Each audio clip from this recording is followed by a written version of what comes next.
सब नमस्कार। शब्दमत न्यूज में आपका स्वागत है। धन्यवाद। अभी विधानसभा इलेक्शन हुए जिसमें वंचित बहुजन आघाड़ी में तो पूरे महाराष्ट्र के अंदर सीटा जो थे खड़े किए थी। तो अपना कितना परसेंटेज आया यार, और कैसा आपका प्रतिशत मिला है, जनता ने दिया? देखिए, महाराष्ट्र की जनता को और खास करके वंचित बहुजन आघाड़ी के कार्यकर्ताओं का मैं धन्यवाद करता हूं कि इन्होंने पूरी जान लगाकर, पूरी ईमानदारी के साथ, बिना किसी सपोर्ट के, सिर्फ आदरणीय प्रकाश अंबेडकर साहब का नाम लेकर और बाबा साहब अंबेडकर की भावनाओं को लेकर पूरे महाराष्ट्र में इलेक्शन लड़ा है। साथ ही साथ महाराष्ट्र की जनता को मुबारकबाद दूंगा जिन्होंने 14,63,000 से ज्यादा वोट वंचित बहुजन आघाड़ी को दिया। अगर आप महायुति को देखते हैं, महाविकास आघाड़ी को देखते हैं, ये 6 पार्टियों के बाद अगर सबसे ज्यादा वोट लेने में कोई है तो वंचित बहुजन आघाड़ी है। 7 नंबर पर वंचित बहुजन आघाड़ी आई है। तो महाराष्ट्र में वंचित बहुजन आघाड़ी ने किसी सत्ताधारी पार्टी की तरह इलेक्शन लड़ा है और महाराष्ट्र की जनता ने उसी तरह से हमको समर्थन भी किया है। जिस तरह से मन से भी मैदान में थी भारतीय जनता पार्टी और इतर महाविकास आघाड़ी भी मैदान में, पर आपके पक्ष ने क्या लगा आपको कि सेपरेट लड़ना चाहिए, इंडिपेंडेंट लड़े, आपने युति नहीं करे कोई पक्ष से? बिल्कुल। देखिए, आदरणीय प्रकाश अंबेडकर साहब जो है ये देश के वरिष्ठ नेताओं में से आते हैं और इनको पता है कि राजनीति होती किस तरह से है। देखो, सड़कों पर एक अलग राजनीति चलती है, नुक्कड़ों पर एक अलग राजनीति चलती है और राजनीतिक गलियारों में एक अलग राजनीति चलती है। तो सड़क पर बैठने वाले अगर ये कहे कि साहब फला को युति करना चाहिए, फला को युति नहीं करना चाहिए, तो वो उससे कोई फर्क नहीं पड़ता। हमने युति नहीं की, फिर भी हमने जो है तो इस महाराष्ट्र में 1.4 मिलियन वोट लिया है। तो हम जब खुद के दम पे लड़ सकते हैं तो मुझे नहीं लगता कि हमको कहीं युति की जरूरत है। हाँ, जो लोग सत्ता बनाना चाहते थे उनको चाहिए था कि वो आदरणीय प्रकाश अंबेडकर साहब को और वंचित बहुजन आघाड़ी के पास जाए और कहें कि आप हमसे युति करें, तो शायद महाराष्ट्र में आज महायुति की सरकार होती थी। इनको अंबेडकर वादियों का, मुसलमानों का वोट चाहिए, इनको अंबेडकर वादियों की सत्ता नहीं चाहिए। इनको प्रकाश अंबेडकर साहब के लोग चाहिए, इनको प्रकाश अंबेडकर नहीं चाहिए। अगरचे इनको आदरणीय बाला साहब अंबेडकर चाहिए होते तो ये इलेक्शन से पहले ही आते कि आप हमसे गठबंधन करें। अगर हमने गठबंधन नहीं किया तो इसमें हमारा नुकसान कुछ नहीं हुआ। हमने जनता का काम हम पहले भी कर रहे थे, अब भी कर रहे हैं। हम जनता के लिए सड़कों पर पहले भी लड़ते थे, लड़ रहे हैं और आगे भी लड़ेंगे। हम संघर्ष करना जानते हैं। हम सत्ता के लिए इलेक्शन नहीं लड़ते, हम संघर्ष करते हैं और हम संघर्ष करेंगे। इससे पहले भी 2014 में आपका परसेंटेज बढ़ा था, इस बार कम हुआ ऐसा लगता है आपको? नहीं, बिल्कुल भी नहीं। परसेंटेज हमारा बिल्कुल कम नहीं हुआ है। बहुत अच्छा वोट हमने महाराष्ट्र में लिया है। देखिए, महाविकास आघाड़ी हो, महायुति हो, इन्होंने एक दूसरे के समर्थन से इलेक्शन लड़ा है। इनको 3-3 पार्टियों का वोट बैंक मिला है। वंचित बहुजन आघाड़ी ने एकमेव होकर अखंड महाराष्ट्र में अकेली इलेक्शन लड़ा है और अपना वोट सबको लेकर बताया है। जनता ने वंचित बहुजन आघाड़ी पे जो भरोसा दिखाया है वो सिर्फ इसलिए दिखाया है कि वंचित बहुजन आघाड़ी की विचारधारा संवैधानिक विचारधारा है और वंचित बहुजन आघाड़ी को लीड करने वाले आदरणीय प्रकाश अंबेडकर है। और वंचित बहुजन आघाड़ी की पूरी कार्यकर्ताओं को अगर आप देखते हैं तो ये मुद्दों की राजनीति करते, धर्म की राजनीति नहीं करते। इन मुद्दों पर महाराष्ट्र ने हमको पूरी ताकत से वोट दिया है। इससे पहले इलेक्शन के पहले, विधानसभा के पहले, प्रकाश अंबेडकर साहब ने जो तो पद यात्रा है, रैलियां निकाली है, इसका फायदा ओबीसी, एसटी और एससी का जो नजर आया, उसका फायदा ये इलेक्शन में आपको मिला? देखिए, हमने जो पदयात्रा की या हमने जो रैलियां की, हमने जनता के मफाद के लिए किया, ना कि वोट बैंक बनाने के लिए। ना हम कांग्रेस है जो ये कहे कि हमारे पास मुस्लिमों का वोट बैंक है, ना हम बीजेपी है जो ये कहे कि हमारे पास हिंदुओं का वोट बैंक है। हम वंचित बहुजन आघाड़ी है। हम हर उस समाज के लिए खड़े हुए हैं जिस समाज के ऊपर अत्याचार होगा, जिस समाज के हुकूक को छीनने की बात होगी, हम उसके साथ कंधे से कंधा लगाकर खड़े हैं। हम ये नहीं सोचते कि हम एक के साथ खड़े रहेंगे तो दूसरा हमारा वोट सटक जाएगा।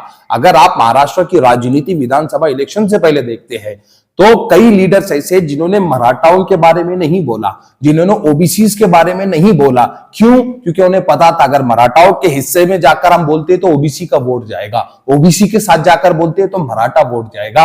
लेकिन वंचित बहुजन आघाड़ी ने, आदरणीय प्रकाश अंबेडकर साहब ने पूरे महाराष्ट्र में SC ST OBC आरक्षण बचाओ यात्रा की और साथ ही साथ यह भी कहा कि ओबीसी आरक्षण को कोई धक्का नहीं लगाएगा और मराठाओं को अलग से आरक्षण मिलना चाहिए। ये भूमिका रखने की ताकत, हिम्मत, जुर्रत अगर किसी की थी तो वो वंचित बहुजन आघाड़ी की थी और आदरणीय प्रकाश अंबेडकर की थी। विधानसभा में राहुल गांधी और नाना पटोले से आपकी जो युति की बात चल रही थी, बीच में कोई उसके बाद ब्रेकिंग न्यूज आई कि भाई युति नहीं होने वाली है, तो कितनी सीटों की आपकी बात चल रही थी इस विषय पे विधानसभा में बात नहीं बनी? इस विधानसभा में मेरे पास तो ऐसी कोई इंफॉर्मेशन नहीं है जहां पर हमने किसी से गठबंधन की बात की है। वंचित अगर महाविकास आघाड़ी के साथ आती है तो कितना सीटों का फायदा हो सकता था महाविकास आघाड़ी? सत्ता बनती थी। और क्या वजह नई युति बनने की, क्या वजह रही? यही तो आपको कह रहा हूं, इन्हें अंबेडकर सत्ता में नहीं चाहिए, इन्हें अंबेडकर सड़कों पर चाहिए और इन्हें अंबेडकर वादियों के वोट चाहिए। तो हमने ये सोचा कि हम इनको सत्ता में जब बिठाकर हमें सड़कों की ही लड़ाई लड़नी है तो हम फिर अपने दम पर लड़कर सड़कों की लड़ाई लड़ेंगे, हम संघर्ष करेंगे, हम संघर्ष कर रहे हैं। अभी सत्ता में आने के लिए एकनाथ शिंदे जो है तो नाराज नजर आ रहे, कैसा देखते हैं इस पूरे विषय को आप? देखिए, जिसके चेहरे पर इलेक्शन लड़ा गया है वो तो कहीं ना कहीं कुर्सी मांगेगा। ये इनकी इंटरनल लड़ाई है, मुझे नहीं लगता कि हमको इसमें पढ़ना चाहिए। लेकिन इतना जरूर कहूंगा कि कम से कम राजनीति में इतना तो स्तर रखना चाहिए कि जिसको उसको उसका हक मिलना चाहिए। जिसके चेहरे पर इलेक्शन लड़ा है तो कहीं ना कहीं उसको कुर्सी भला ही 12 महीने के लिए क्यों ना हो देनी चाहिए थी। अब उनकी नाराजगी मुझे लगता है कहीं ना कहीं जायज भी है, वो अपने घर आकर बैठे हैं, देखते हैं आगे क्या होता है। पूरे इलेक्शन में महाविकास आघाड़ी और महायुति ने न दलित मुसलमानों की बात की, न फायदे की कुछ बात की। अभी इनका जो बयान आया है माननीय फडणवीस साहब का, वक्फ बोर्ड को 10 कोटी का कुछ ऐसा उन्होंने कहा है, कैसा देखते हैं इस पूरे बयान को? वक्फ बोर्ड को 10 कोटी देंगे। देखिए, बीजेपी को समझना चाहिए, इलेक्शन से पहले अमित शाह बोले कि इस देश में वक्फ बोर्ड को नहीं रहेगा, इस देश के अंदर जो है तो मुसलमानों को आरक्षण नहीं रहेगा। ये अमित शाह का बयान है इलेक्शन में। अब इलेक्शन के बाद फडणवीस अगर ये कहते हैं कि हम वक्फ बोर्ड को देंगे तो मुझे लगता है पहले तो इनको ही ये तय करना चाहिए कि हमें जाना किधर है। ये दोनों तरफ से कैसा खेलते हैं मुझे नहीं समझ में आया। इनकी राजनीति यही है कि लोगों को संभाल के रखो वगरना वोट डैमेज होगा। ये वोटों की राजनीति करते हैं, ये तरक्कियों की राजनीति नहीं करते और हम तरक्कियों की राजनीति चाहते हैं। इससे पहले भी लोकसभा के इलेक्शन हुए, अभी विधानसभा के, कहीं ना कहीं आपके पक्ष से दूर रहना चाहती है बीजेपी, महाविकास आघाड़ी, इसका नुकसान उनको भुगतना पड़ा। बीजेपी तो हमसे दूर ही रहेगी भाई, बीजेपी के साथ हम क्यों जाएंगे? जिस विचारधारा के साथ, जिस संघी विचारधारा के साथ आदरणीय बाबा साहब अंबेडकर के जमाने से जंग चली आ रही है, उस विचारधारा के साथ हम नहीं जा सकते, कभी भी नहीं जा सकते, किसी भी स्थिति में नहीं जा सकते। तो वो और हम दो अलग है, हम कभी भी एक दूसरे के साथ नहीं आ सकते। रही बात महाविकास आघाड़ी की, तो मुझे नहीं समझ में आता कि ये क्या सोच रहे हैं। इनको ये आखिर क्या वजह है कि ये संविधान, लाल कलर का संविधान पूरे देश में लेकर फिरते हैं लेकिन उसी संविधान के निर्माता के वंशज को साथ में लेना नहीं चाहते। तो ये सवाल कहीं ना कहीं मीडिया को उनसे पूछना चाहिए, ना कि हमसे पूछना चाहिए। आखिरी सवाल ये है, इससे पहले ओवैसी साहब ने कहा था कि बड़े भाई है मेरे प्रकाश अंबेडकर साहब, पर ये विधानसभा में उन्होंने जिक्र नहीं किया, ना युति का किया, ना बड़े भाई का किया, छोटे भाई ने। क्या लगता है आपको? ये उनकी अपनी रिश्तेदारी, वो जैसी निभानी चाहे निभा ले, हम इसमें क्या बोले। आपके परसेंटेज से कहीं ना कहीं दूसरे पार्टी को पेट में दर्द हो रहा है, आपका परसेंटेज बढ़ा है विधानसभा में, तो जो पार्टी को परसेंटेज नहीं मिला है, आपके पार्टी को अच्छा परसेंटेज मिला है, तो आपके पार्टी के विरोध में वो भी बोल रहे हो इस बार, कैसा लगता है आपको? देखिए, हम राजनीति में है और राजनीति में दो चीजें होती है, या तो लोग आपके हित में बोलेंगे या तो लोग आपके खिलाफ बोलेंगे। और ये दोनों चीज अगर आपके साथ चल रही है तो इसका मतलब ये है कि आप सक्सेसफुल राजनीति का हिस्सा है। और अगर लोग आपके खिलाफ बोल ही नहीं रहे तो फिर कहीं ना कहीं डामाडोल है। तो हमारे खिलाफ अगरचे बोल रहे हैं तो ये हमारे व्हाइट कॉलर होने का सबूत है।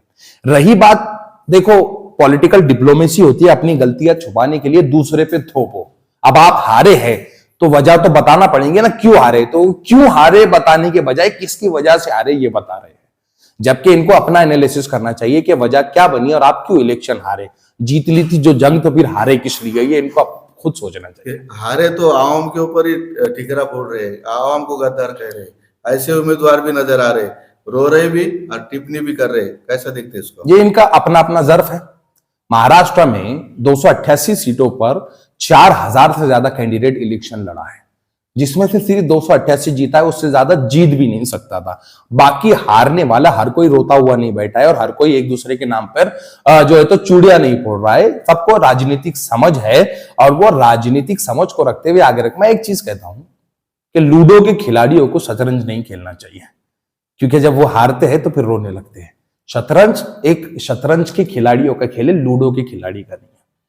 परसेंटेज अच्छा मिला है वंचित बहुजन आघाड़ी को, जनता को क्या मुबारकबाद? जनता का धन्यवाद करता हूं। जनता को इसलिए भी मुबारकबाद देता हूं कि जनता राजनीतिक मुद्दों पर, राजनीतिक विषय पर सोच रही है, सोचकर वोट डाल रही है और धर्म से ऊपर उठकर आरक्षण के मुद्दों पर, एजुकेशन के मुद्दों पर, सेफ्टी के मुद्दों पर, तरक्कियों के मुद्दों पर जनता वोट दे रही है। मैं इसलिए जनता को मुबारकबाद देता हूं, जनता को सपोर्ट करता हूं, जनता के सपोर्ट के लिए उनका शुक्रिया अदा करता हूं, धन्यवाद करता हूं और उनसे ये उम्मीद रखता हूं कि ठीक है, वंचित बहुजन आघाड़ी और जनता बहुत मेहनत की है। इस बार हम नहीं इलेक्शन जीत सके, अगली बार हम यकीनन इलेक्शन जीतेंगे और हम हर बार की तरह मुद्दों की ही राजनीति करेंगे। ऐसा नहीं है कि हम इलेक्शन हारने के बाद जो है तो धर्म की राजनीति पे आ जाएंगे, हम मुद्दों की ही राजनीति करेंगे। अगर महाराष्ट्र के इलेक्शन में आपने एक चीज नोट की होगी तो आदरणीय प्रकाश अंबेडकर साहब एकमेव नेता थे जिन्होंने साफ कहा कि धर्म खतरे में नहीं है, आरक्षण खतरे में है। हम इसी तरह की राजनीति आगे भी करेंगे। सभी अभी महानगर पालिका का इलेक्शन आना है, मुंबई से लेके औरंगाबाद तक, औरंगाबाद से लेके अकोला नांदेड़ तक, ये पूरे इलेक्शन अभी बाकी है। वंचित बहुजन आघाड़ी इस बार महानगर पालिका में भी अपनी सीट उतारने वाली? बिल्कुल उतारेगी। हम राजनीतिक पक्ष है, हम हर इलेक्शन लड़ेंगे। लोग क्या कहते हैं इससे हमको फर्क नहीं पड़ता।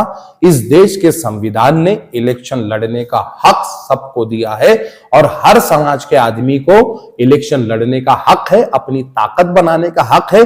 चाहे वो कारपोरेशन का इलेक्शन हो दो, जिला परिषद का इलेक्शन हो दो, जो भी राजनीतिक प्रणाली का हिस्सा होगा, वंचित बहुजन आघाड़ी उस राजनीतिक प्रणाली में हिस्सा लेगी। सर आपका नाम? मैं तैयब जफर, राज्य प्रवक्ता, वंचित बहुजन आघाड़ी।